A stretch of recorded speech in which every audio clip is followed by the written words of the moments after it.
Assalamualaikum warahmatullahi wabarakatuh. Ada info terbaru dari FPI yang kabarnya akan mencekal Kiai Marzuki untuk berdakwah di Surabaya. Wow, ini lagi-lagi FPI. Maunya apa dia? Ya, ulama-ulama kita ini dicekal, tidak boleh berdakwah di Surabaya. Kiai Marzuki. Kalau menurut saya setelah viralnya Kiai Marzuki bersama Kiai Imad, ini jelas ada kaitannya. FPI mulai membuat ulah lagi.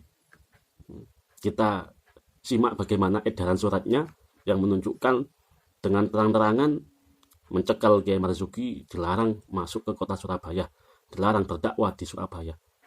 Ini masyarakat NU ya harus bersatu. FPI ini membuat ulah lagi.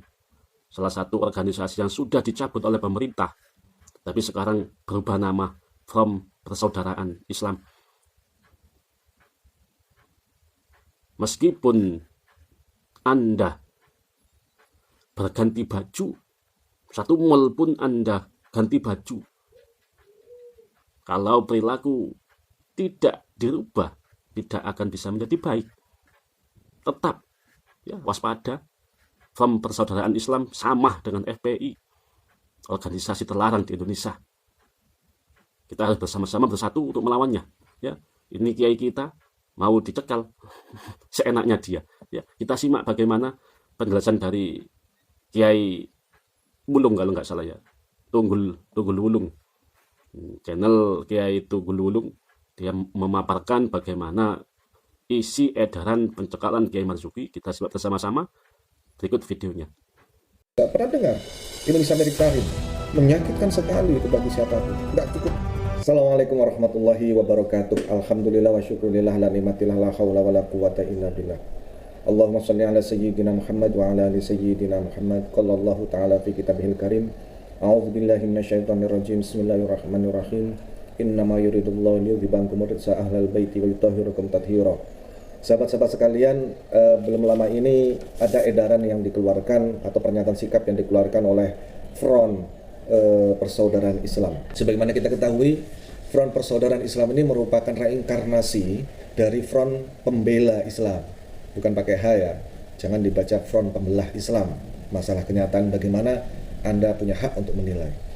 Nah, Front Persaudaraan Islam ini berdasarkan surat nomor 2, jadi baru 2 kali dia mengeluarkan surat ya, garis miring PS garis miring DPW FPI Surabaya Rabiul Awal 1446 Hijriah atau dikeluarkan pada tanggal 26 September 2024. Sahabat-sahabat sekalian, yang intisari dari edaran atau pernyataan sikap dari Front Persaudaraan Islam ini adalah sehubungan dengan penyelenggaraan peringatan Maulid Nabi Muhammad SAW di Masjid Al-Huda Tenggumung, Surabaya yang dihadiri oleh Kiai Haji Marzuki Mustamar, maka kami atas nama Dewan Pimpinan Wilayah Front Persaudaraan Islam Kota Surabaya menyatakan: 1. Mendukung takmir Masjid Al-Huda Tenggumung, Surabaya dalam mengadakan acara peringatan Maulid Nabi Muhammad SAW. 2. Menolak kehadiran Kiai Haji Marzuki Mustamar sebagai penceramah dalam acara peringatan Maulid tersebut demi menjaga keamanan Kota Surabaya.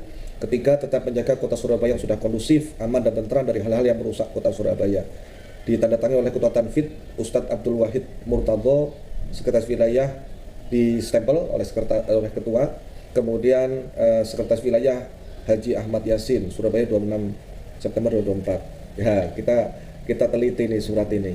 Pertama tadi, bahwa Front Persaudaraan Islam ini muncul sebagaimana janji para pentolan-pentolan, para kombatan-kombatan Front Pembela Islam setelah Front Pembela Islam dibekukan oleh pemerintah. Dibekukan dalam arti dibubarkan, dicabut izinnya sebagai sebuah ormas. Namun, tahukah Anda bahwa setelah saya melakukan pencarian, bantu saya jika saya salah, bantu saya kalau saya mengalami keterbatasan, bahwa ketika saya meneliti AHU atau izin organisasi ini, Front Persaudaraan Islam ini saya tidak menemukan. Yang lebih menarik adalah pasca dibubarkannya atau dibekukannya Front Pembela Islam, kemudian membentuk Front Persaudaraan Islam, dan Aziz Yanuar pada saat itu merupakan ex Biro Hukum DPP FPI, Front Pembela Islam, menyebutkan bahwa Front Persaudaraan Islam kali ini tidak harus didaftarkan ke Menkumham, tidak harus didaftarkan. Hal ini dia, Aziz Yanuar, itu menyatakan bahwa ini berdasarkan dari Undang-Undang Dasar 1945 pasal 28 dan 28 butir E, yang memang dinyatakan bahwa berkumpul berserikat itu merupakan hak warga negara Indonesia. Kemudian dia, Aziz Yanuar, menyatakan bahwa Front Persaudaraan Islam tidak perlu didaftarkan. Yang kedua adalah keputusan Mahkamah Konstitusi nomor 82 PUU strip 11 2013, di mana di situ menyatakan bahwa pendaftaran ormas adalah hak, bukan kewajiban. Padahal yang hak itu berkumpul.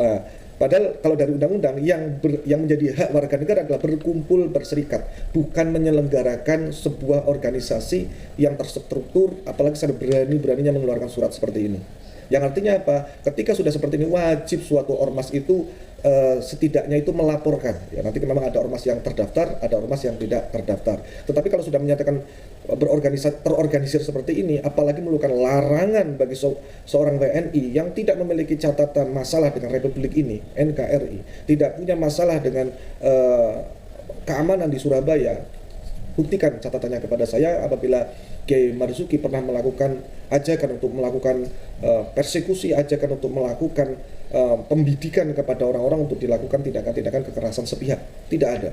Nah, maka organisasi yang seperti ini itu seharusnya itu sudah minimal terlapor, terdaftar ke Kesbangpos. Ormas yang tidak terdaftar berarti tidak mendapatkan badan hukum dan tidak memiliki surat keterangan terdaftar atau SKT istilahnya. Nah, yang lupa lagi Aziz Yanuar bahwa putusan Mahkamah Konstitusi nomor 82 PUU 2013 itu merupakan putusan untuk menguji ratifikasi Undang-Undang nomor 17 tahun 2013 tentang organisasi masyarakat atau ormas. Jadi Undang-Undang Ormas yang dulu sempat juga banyak disorot. Nah, ini merupakan undang-undang ini turunan dari Undang-Undang Dasar Republik Indonesia 1945. Di mana di dalam Undang-Undang nomor 17 tahun 2013 di pasal 11 itu dinyatakan bahwa ormas berbadan hukum sebagaimana dimaksud dalam pasal 10 ayat 1 huruf A dapat berbentuk perkumpulan atau yayasan. Nah, ini Front Persaudaraan Islamnya apa? Perkumpulan, yayasan. Cari di AHU online kalau ada nama ini. Cari di AHU online. Atas dasar dari idenya Aziz Yanuar, mereka itu tidak merasa perlu untuk mendaftar sebagai sebuah hak katanya. Jadi saya menduga kuat bahwa Front Persaudaraan Islam ini merupakan organisasi siluman, terbentuk, terstruktur, bahkan mungkin didanai, tetapi dia tidak terdaftar, apalagi berizin. Nah, ormas memang itu tidak wajib berizin, tetapi tetap harus melapor ke Kesbangpol untuk mengisi data dan tercatat agar negara tetap bisa mengatur, mengendalikan, mengkondisi negara ini tetap aman. Jadi tidak muncul surat edaran pernyataan liar seperti ini atas dasar apa? Atas dasar apa? Nah, lebih lagi catatan bahwa ormas yang memiliki kekhususan di bidang keagamaan perlu rekomendasi dari kementerian yang melaksanakan urusan di bidang keagamaan, dalam hal ini Kementerian Agama. Sementara itu, ormas yang memiliki kekhususan di bidang kepercayaan kepada Tuhan Yang Maha Esa perlu rekomendasi dari pemerintah atau perangkat daerah yang membidangi urusan-urusan kebudayaan. Nah, ormas yang telah mendapatkan pengesahan badan hukum dinyatakan telah terdaftar sebagai ormas. Nah, adapun ormas yang tidak berbentuk badan hukum, pendaftaran dilakukan dengan memberikan surat keterangan terdaftar. Jadi, kalaupun ini tidak mendaftar di AHU, ini harus memiliki surat keterangan terdaftar. Front Persaudaraan Islam punya SKT. Bantu saya untuk menemukan SKT Front Persaudaraan Islam jika ada. Kalau tidak, sekali lagi bahwa dugaan bahwa ini sebagai organisasi siluman yang dengan sesuka hati melakukan larangan terhadap orang per orang yang memiliki kontribusi besar terhadap NKRI ini merupakan tindakan pelanggaran hukum. Dan bukan hanya itu, ini merupakan tindakan untuk menciptakan keresahan dan permusuhan antara sesama warga Indonesia. Nah, bahwasanya sejalan dengan ketentuan pasal 25 Peraturan Pemerintah tahun 56 tahun 2018, ya nanti silakan dicek lagi, yang mengatur bahwa pemerintah pusat dan pemerintah daerah dapat melakukan pemberdayaan ormas, namun hanya kepada ormas berbadan hukum yang terdaftar. Nah, kalau ini tidak terdaftar, tidak berizin, bagaimana pemerintah ini akan melakukan ini yang membuat blunder seperti ini, seperti FPI kemarin?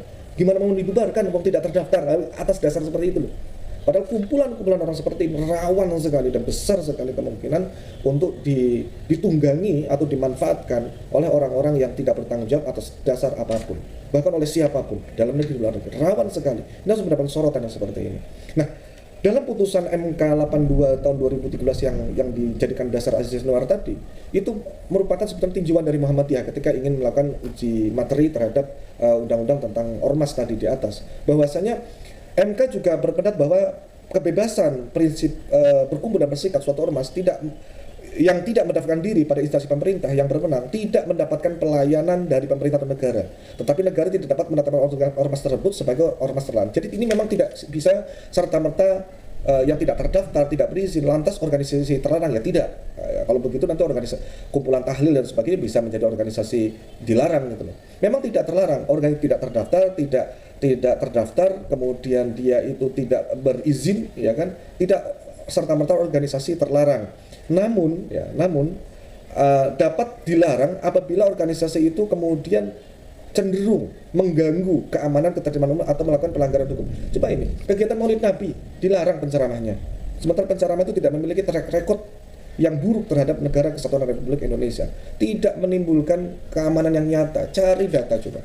Searching Kiai Marzuki Mustamar di mana-mana diterima. Cerdas beliau, kader NU. Ya. Yang kemudian meskipun beliau memiliki catatan internal di NU yang kemudian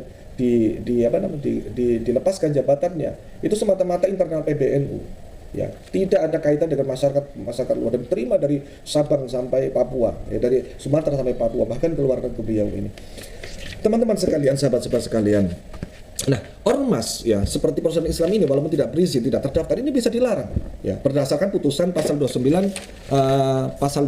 Perpu nomor 2 tahun 2017, di mana bahwasanya ormas itu dapat dilarang apabila dia melakukan tindakan permusuhan terhadap suatu suku, agama, ras atau golongan, termasuk terhadap individu tentunya. Seperti ini.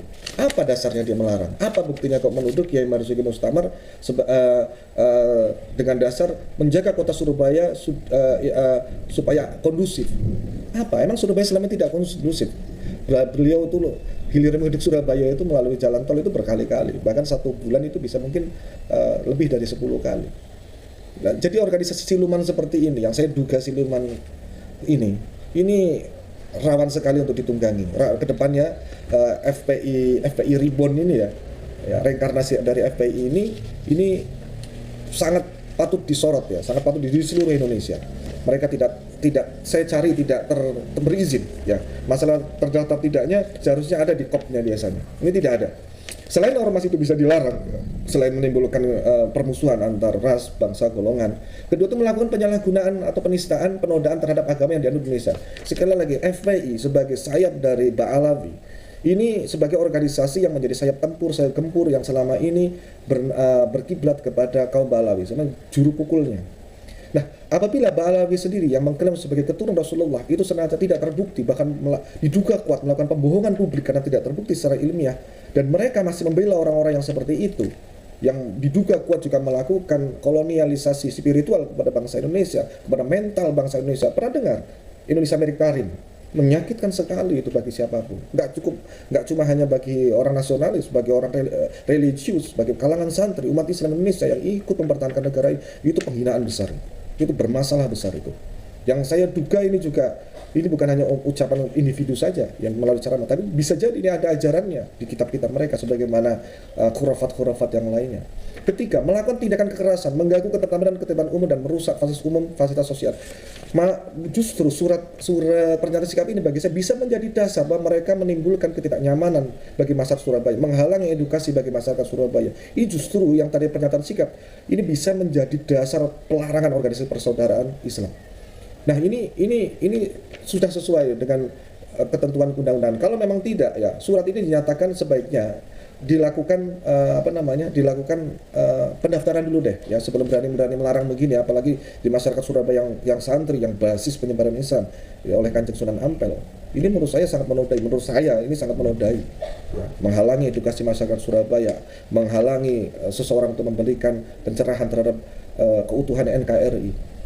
Ormas ini juga kalau berdasarkan dengan pasal 59 ayat 4 Perpu dari peraturan pengganti undang-undang nomor 2 tahun 2017 menggunakan nama, bendera, simbol yang organisasi yang persamaan oleh organisasi yang dilarang atau yang separatis. Selama ini FPI itu dilarangnya karena khilafah Islamiyah, dan ini kalau mengaku sebagai reinkarnasi dari FPI, ini seharusnya sudah juga dilarang turunannya. Wong induknya dilarang kok, ini hanya ganti baju kesannya.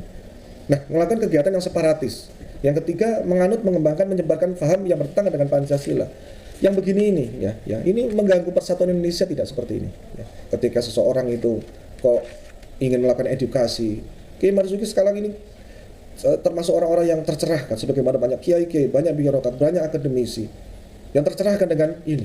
Selain memang sangat kontribusi dan sangat sejalan dengan keutuhan negara Kesatuan Republik Indonesia, bahkan marwah negara Indonesia, di mana bangsa kita sejauh ini sudah berpuluh-puluh tahun, sejak zaman padamnya perang Diponegoro ini dibiarkan, dan sampai sekarang bukannya diam, bukannya berintrospeksi ketika kemarin dilakukan beberapa kali ajakan dialog di UIN Wali Songo dan di UIN Ciputat. Ini bukannya malah introspeksi, malah ada kegiatan yang seperti ini. Ini bukan hanya bagi Kiai Marzuki, siapapun yang kemudian dilarang ini wajib angkat suara ya, untuk mengajukan untuk menjaga keutuhan negara Republik Indonesia. Ingat, negara ini negara kita. Kalau bukan kita yang jaga, siapa lagi ya? Siapa lagi? Ya, siapa orang-orang turunan migran yang akan menjaga negara kita? Nggak mungkin ya. Kita yang punya bertanggung jawab untuk menjaga negara. Saya terus terang sangat tersinggung sekali dengan pelarangan ini, pernyataan sikap yang melarang ini. Haknya apa? Terdaftar tidak, berizin tidak. Kalau memang ada, tunjukkan. Ya, tunjukkan, karena saya sudah lelah mencari di AHU, sudah mencari ada ratusan